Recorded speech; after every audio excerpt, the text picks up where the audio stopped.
Trader, welcome to the third video of our free training series. We've already covered qualifying supply and demand, as well as how to construct a zone around these areas for high probability trade locations. But now we're going to put the icing on the cake with the implementation of order placement at these levels. Not only are we going to cover placing the orders, but you'll also be learning some good practices for managing your risk. With a combination of the free training videos, you'll essentially be able to create your own basic trading plan. So let's go ahead and get started with that. I want to retouch on the levels of order flow before getting too far into the presentation. Supply and demand levels is the terminology that we use to describe the levels in which extreme order flow potentially resides. So by determining where these levels are in advance, of course, we have created the unique ability to place our orders in advance. This allows us to use a set it and forget it approach. Simply put, what we're saying at supply and demand levels, we want to sell at supply and we want to buy at demand. Of course, in order to do that, we need to fully understand how to place our orders at the zones. So let's go ahead and get started with our order placement. Now, there are three components we need to be aware of for each and every trade for both supply and demand. That's going to be our stop, our entry, as well as our targets. Now, the first of that is our stop, and I want to touch on this. Our stop is always going to be above or below the supply or demand zone, and that's to say it's going to always be above our supply zone or below our demand zone. Next of which, of course, we have our entry. Now, the entry is always going to be on or inside the supply or demand zone, but it will never be beyond. We're going to give an example here. From our stop price, we want to add or subtract up to your maximum risk tolerance. An example is if we have a supply zone equivalent to 95 up to the 99.75 price point, we would determine that our stop is one increment above that zone. In this case, it would be 100. And for all intensive purposes here, let's say that your maximum risk tolerance is 3 points. We would subtract 3 points from 100, and that would give us our entry price of 97.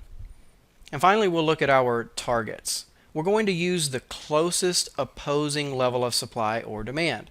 So examples are, if we're short from supply, we're going to use the first opposing level of demand, whereas if we are long from demand, we're going to use the first opposing level of supply. Let's look at a demand zone individually.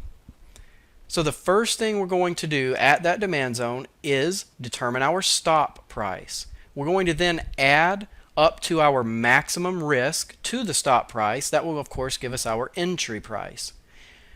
I want to put more emphasis here. We are never going to go beyond the top of a demand zone. It can be equivalent to the top or within the zone, but it will never be outside or above. We're going to use the first opposing supply zone. That's where we're going to place our target, and it's going to be just below the low of that supply zone. Now, we can use resistance between the levels so that we can move our stops to break even plus commissions, and we can protect our investment even earlier. Now I want to run you through a visual aspect of order placement at our demand zone. So here we have a demand zone below. So the first thing we're going to go ahead and do is determine that stop price, and what we're going to do is place a sell stop market order, and it's going to be equivalent to one tick or increment below that demand zone. We're going to place a buy limit order at our risk tolerance or less than. So as we mentioned, it can never be above, but it can of course reduce itself. So if the zone size is less than our risk tolerance, of course we'll reduce that down to whatever the high of the zone value is. And once we have that buy limit order placed, we would then of course await price to return and fill that order. At that time, we can go ahead and place a sell limit order below that opposing level of supply.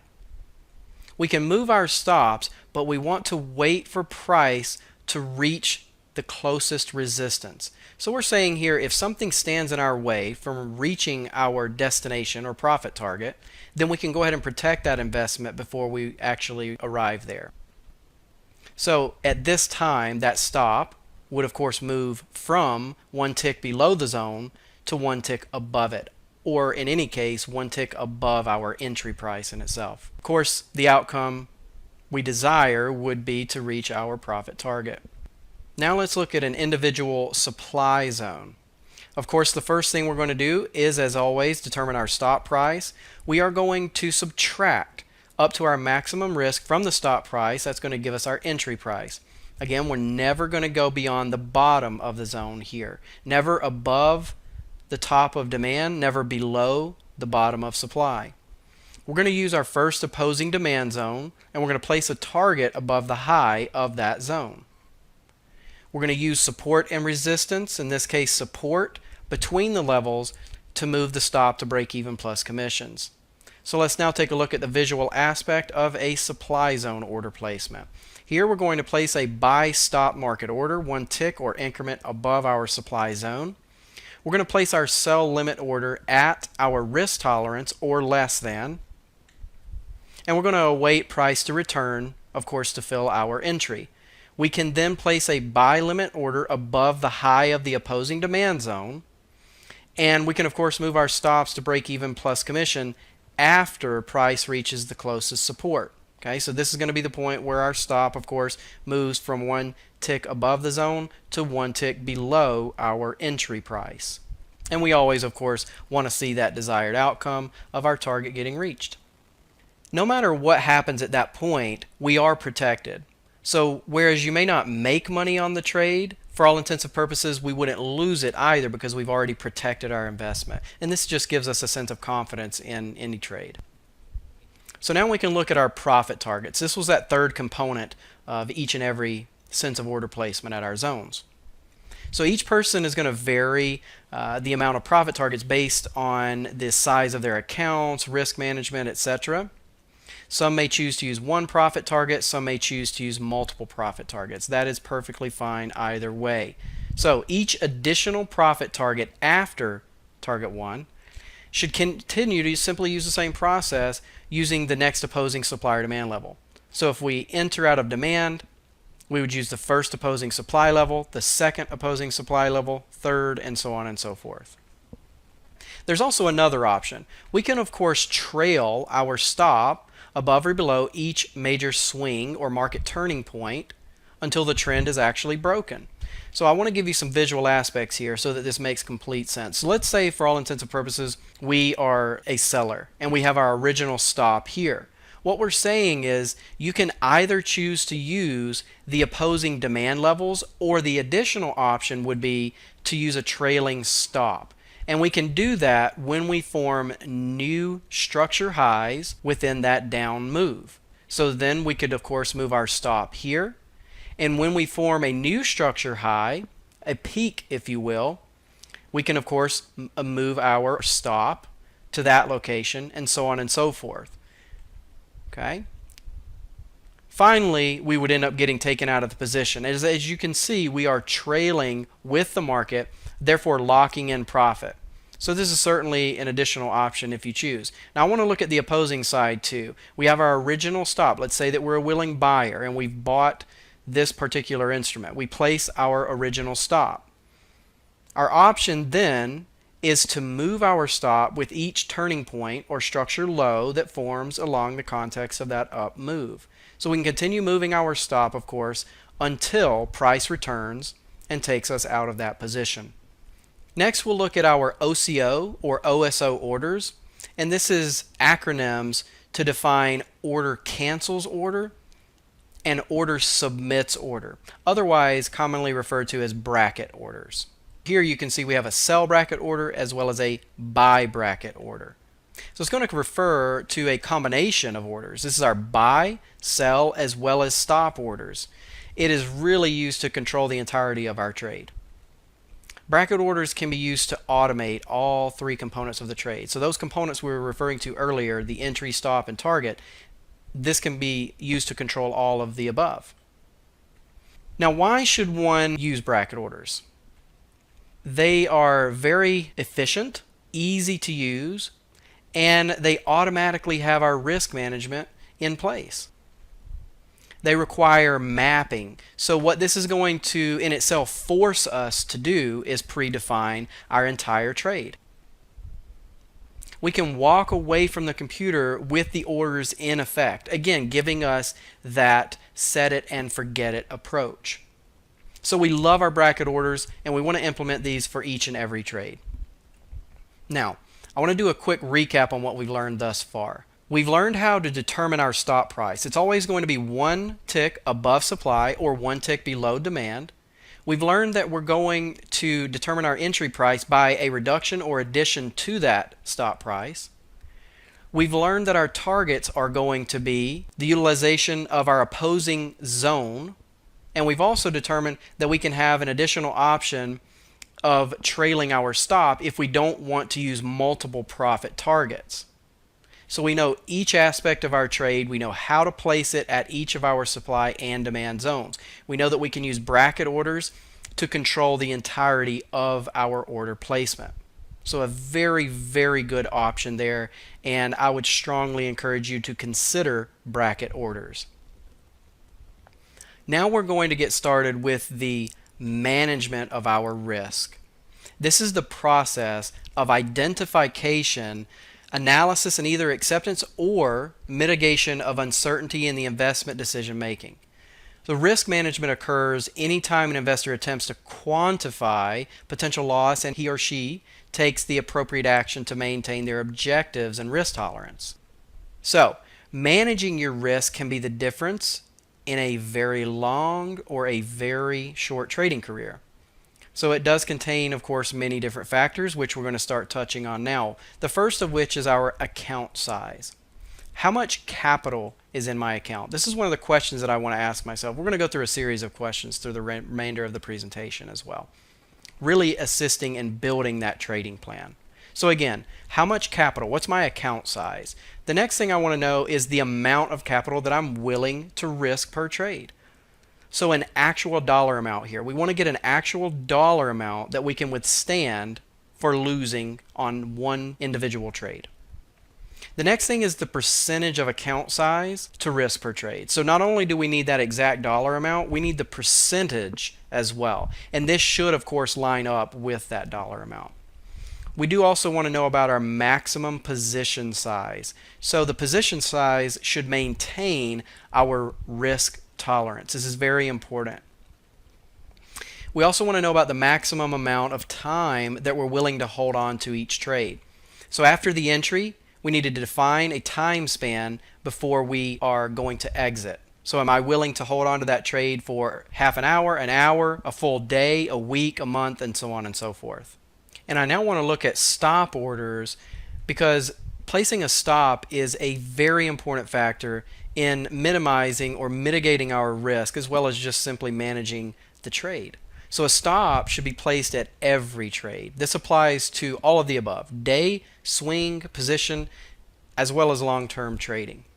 We're going to base our stops on the account size as well as our experience. And we're going to give an example here. If you have, say, a $10,000 account and you decide to risk 2% per trade, then your stop would be equivalent to a maximum of $200 per trade. We want to set a maximum stop, and we never want to go beyond this amount. So stop orders can be smaller than the maximum stop. We touched on this earlier, but of course never larger. Let's take a look at the types of stop orders. First, we have a stop market order.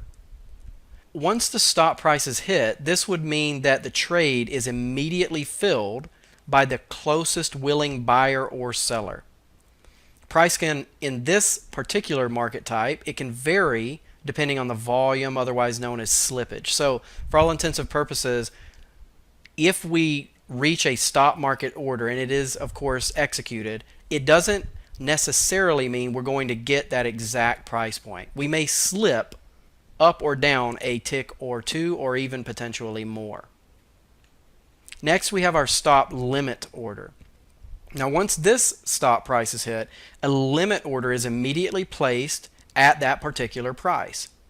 The order must be filled at that price or better. So this is a little bit different. Stop market order, you may incur a little bit of slippage. Stop limit order, however, this is indicating we must be filled at this price or better. There are pros and cons to that as well. So for a stop limit order, for all intents and purposes, if price gapped over your stop limit order, you may not actually be taken out of that position. Important note. Next, we'll look at our trailing stop. This is also a type of stop order. The trailing stop protects profits as they're given. So previously in the slides, when we were looking at the ability to trail that stop and moving with our structures, okay, this is what we're referring to. It does protect that profit. So as price moves in the chosen direction, in the context of our trade, of course, the stop order will follow, locking in additional profits. Now, for trailing stops, there can be many types of trail methods. It could be the fixed number of ticks. It could be an ATR, or average true range, if you will. It could be based on a moving average. And there are many more. Let's move on now to maintaining our risk management. So we want to ask ourselves, what are my requirements to maintain my risk? A suggestion here, don't risk more than 2% of your capital for any given trade. There's really no need to. So how many contracts can I actually trade and still stay within our 2% range? We have an example here of a $10,000 account. So I know I can risk no more than $200 per trade. And the S&P, the ES is a ticker symbol for the S&P futures contract. Guys, if ever you have any questions, more general or basic referring to the financial markets, let us know. We're here to help. Okay? So the S&P futures contract has a multiplier of $50 per point, and that's per contract. So we're saying now that I know this information, I can trade 2 contracts with a 2-point stop, and that would maintain my 2% risk tolerance. Let's look at some information regarding instruments. This is, of course, to benefit us in the construction of a trading plan. So let's ask ourselves, what asset class is the instrument that I am looking to trade on? What market am I going to trade? Of course. Each market does indeed have its own personality. It's rather like humans, if you will. Okay? So some are more aggressive, some are more conservative. And what we want to do, we want to know our chosen market inside and out. So we want to know everything about it. Some examples of that information is the leverage. Is there going to be leverage in this market? What is the multiplier of that leverage?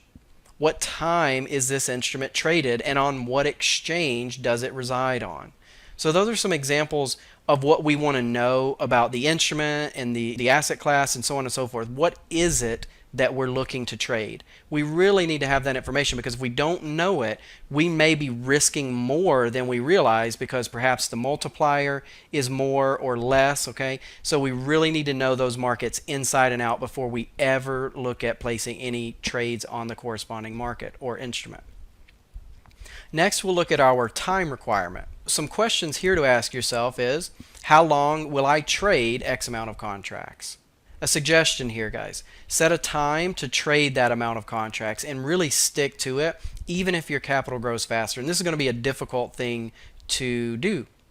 Okay, so as you see that capital growing, you really are anxious to move forward and grow it even faster. But I would strongly encourage you to at least consider sticking to it for a specific amount of time based on the time requirement you've placed here in your trading plan. This, of course, will help us to minimize our emotions as well as our greed. Now, an example of this, we could set in our trading plan that we are going to trade in a simulated account consistently and profitably for 3 months. After that 3-month period, we can then begin trading 1 contract in the live market for a period of 3 months. Once we've done that successfully and consistently, then we can trade 2 contracts for 3 months, and then 3 contracts for 3, and so on and so forth. We can increase it as we go. And next, I want to look at the trading strategy. I'm going to ask myself, what trading strategy am I going to use to execute each and every trade? A strong encouragement here. Be consistent with that trading strategy. Don't try to trade several different strategies. Okay, so we really want to choose a maximum of only 3 strategies and really nothing more. So examples of that would be our peaks and valleys as well as our continuation patterns, which is what we've learned here in the free training. Of course, that includes the exact rules of engagement as well as our exits. Moving on now, we're going to look at our time frame. I want to ask myself, what time frame am I going to actually trade? So it can be based on the time itself, tick, range, volume, and so on and so forth. A strong note of encouragement here. We really want to choose a maximum of 3 time frames, and of course we want to be consistent with those. So set your time frames based on your actual style of trading. So we want to note that the larger the time frame you choose, the less trading opportunities you're going to find, but it's going to provide larger profits. Now, the smaller the time frame that you choose, it's going to provide more trading opportunities, but you're going to incur smaller profits. Let's look now at the amount of trades. Now, how many trades can I take in a given time period? Again, with a suggestion here, make sure that your number of trades follows that risk management rule set that you've already created, and it never goes beyond. This number should be based on the account size as well as your emotional state. If you're very emotional over your trades, then of course we would set a lower number of trades so we don't have to deal with the unnecessary emotions. We want to start with a small account, guys, and then we want to grow as our skill and expertise grows over time. Okay, trader, this concludes our free training video series. We now know how to locate and qualify supply and demand on a price chart. We know how to construct a zone around these areas, and we also know how to implement our own risk management at these levels. So I would strongly encourage you to use the information you've now learned in your own trading to enhance your chances of success. I certainly do hope that you've enjoyed this free training, and as always, please do not hesitate to contact us with any questions that you have. We're here to help. God bless.